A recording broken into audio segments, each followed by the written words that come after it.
It's only the 10th of January and we have a new smartphone. This is the all-new Redmi Note 14 Pro Plus 5G. It's a proper mid-range device with AI features. It has a Snapdragon processor. I can already see Snapdragon fans rejoicing about this.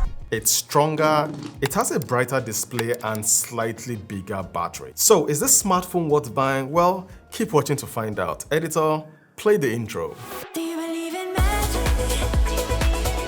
This is what the box of the global version looks like, and this is the Chinese version.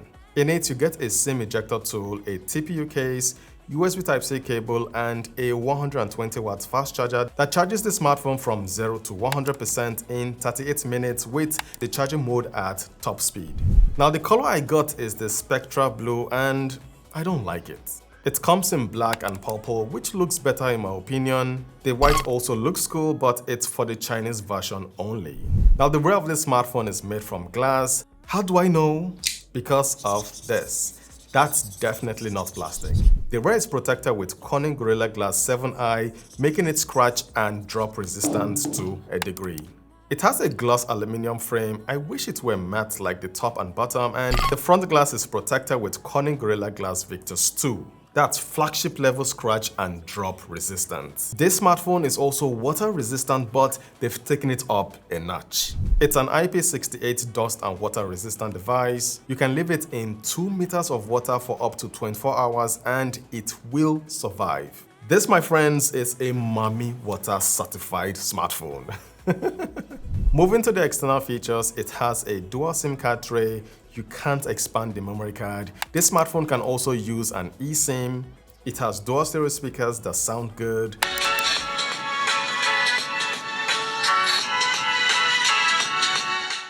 It comes with 2 microphones and an IR blaster. The fingerprint scanner is optical, it's fast and responsive, and oh my god, the haptics on this smartphone is flagship level. It feels so good. It's hard to explain the haptics, I just wish you can experience the vibration. So the build quality is 10 over 10, the same with the external features, but what about the display? Spoiler alert, the display is 10 over 10. They knocked it out of the park. If you haven't noticed it yet, the display is curved. It's an AMOLED display with a 1.5K resolution. Guys, the colors it shows are simply beautiful. It's also a fast display. It refreshes at 120 Hz. It has one of the brightest displays you will find on a mid-range device. It can go as bright as 3000 nits, so using the smartphone outside shouldn't be a problem. I mentioned earlier that the colors the display shows are simply beautiful, and that's because it shows 12-bit color depth. What that means is it shows more shades of colors. It supports HDR10 content, so watching movies on this smartphone is a delight. So far, the Redmi Note 14 Pro Plus 5G has impressed me.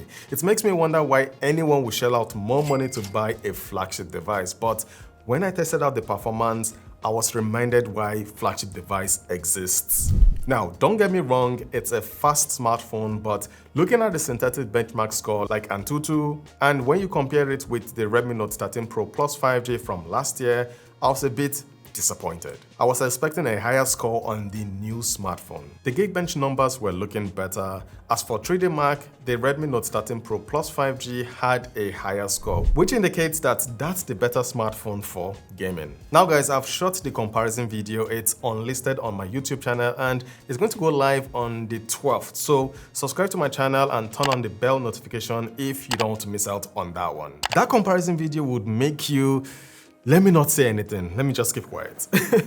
Back to the Redmi Note 14 Pro Plus 5G, multitasking is good. It comes with either 8 or 12 GB of RAM. My version comes with 12 GB of RAM, and as you can see, switching between apps is smooth. For the storage, it comes in either 256 GB or 512 GB. By the way, it's UFS 2.2 storage. Now it's time to check out how this smartphone handles some of your favorite games. Starting with PUBG, it ran the game at Ultra HD graphics and Ultra frame rate.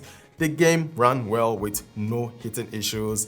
It didn't lag, and the dual stereo speakers made playing this game enjoyable.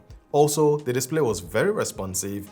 If you love PUBG, you're going to love playing it on the smartphone. Moving to Call of Duty Mobile, it ran the game at maximum graphics, that's max graphics, and very high frame rate. The gameplay was smooth as expected, the screen was responsive, the phone didn't get hot after playing this game for 15 minutes.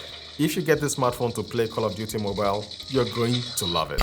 For Call of Duty Warzone, it ran the game at peak graphics, uncapped frame rate, but it wasn't fluid. I had to reduce the graphics setting to make the game playable. Mobile Legends ran at ultra frame rate and ultra graphics. The game ran well with no hitting issues. So, as a gaming device, the Redmi Note 14 Pro Plus 5G does very well. Now, this smartphone comes with some AI features. Some of them are useful, others are yeah. It has the circle to search feature that allows you to circle when you want to search for something. It has an interpreter app that can translate one language to another. And with the Notes app, the AI can summarize what you have written, proofread it, translate it, and optimize the layout. It has an eraser feature that allows you to remove things from a picture. The AI image expansion feature that we've seen Xiaomi advertise is not available yet. Xiaomi says it's going to be released to the public on the 31st of January. So when it's available, I'm going to make a video on that on my social media account, so follow me on there. As for software updates, Xiaomi is promising 3 years of major Android OS updates, meaning this smartphone is going to get Android 17. Bloatwares are present and you can always uninstall or delete them. Moving to the cameras, it has a 20 megapixel selfie camera and the pictures it captures look off. If you compare the pictures captured by the Redmi Note 13 Pro Plus with the 14 Pro Plus, I prefer the pictures captured by the 13 Pro Plus. Portrait shots look okay, but it doesn't do an excellent job in separating the subject from the background, as you can see. Night photos, when there isn't enough light, isn't inspiring, and the same goes for night videos. Now moving to the rear cameras, it has a 200 megapixel main camera and the pictures it captures look good. They look true to life with no added saturation. Portrait shots look decent. Overall, I think the pictures captured by the main camera are good.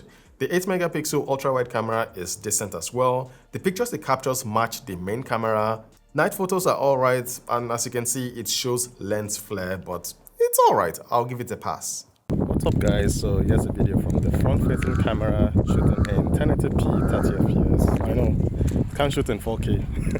In 2025, a Redmi smartphone, a mid-range smartphone cannot shoot in 4K, so yeah. Anyways, what do you guys think about the video quality? Is it any good? Let me know in the comment section below. And here's a video shooting in 4K 30fps using the rear camera, the 200 megapixel rear cameras. What do you guys think about the quality? Is it good? Is it any good? Let me know in the comments below. The battery life is impressive and it's bigger. It comes with a 5110 mAh battery and I only charged it once a day, usually at night. And bear in mind, this smartphone is in performance mode. As for the battery charging time, it took 38 minutes to charge it from 0 to 100% using the 120 watts fast charger. So yeah, after using this smartphone for around 3 weeks now, here are the things I like. I like the build quality, it's flagship level, the haptics are world class, the sound from the dual stereo speakers are alright. I like that it supports eSIM. I love the display, it's perfect for watching content. The performance is good, but how does it compare with the Redmi Note 13 Pro Plus 5G? Wait for my comparison video. The battery life is good and the charging is fast. Now, what I don't like about this smartphone are its cameras, especially the front-facing camera. Now, the processing seems to be a little bit off, and it's 2025. The front-facing camera can't record in 4K. Why? So what do you guys think about the Redmi Note 14 Pro Plus 5G? If you have questions about this smartphone, drop them in the comments. I'm going to see you guys in the next video. Valor, signing out.